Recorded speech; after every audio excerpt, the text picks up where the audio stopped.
خلي بالك احتياجاتك طلباتك عمرها ما هتيجي من غير صلاة، من غير وقفة قصاده.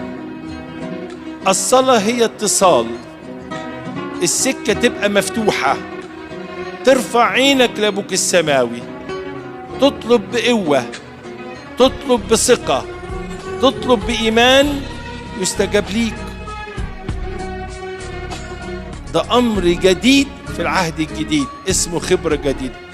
وللأسف الشديد رغم هذه الخبرة معلنة في الكتاب المقدس ومختبرة من الآباء، إلا إن إحنا لغاية النهاردة أقل حاجة نعملها إن إحنا نصلي.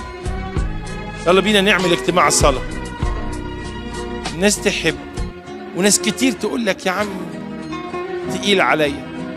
لما تقول لواحد عندك مشكلة عويصة تعالى اقف صلي، يقول لك يا عم هو كله صلاة. هو كله صلاة. ايوه بالصلاة نختبر امور عظيمة.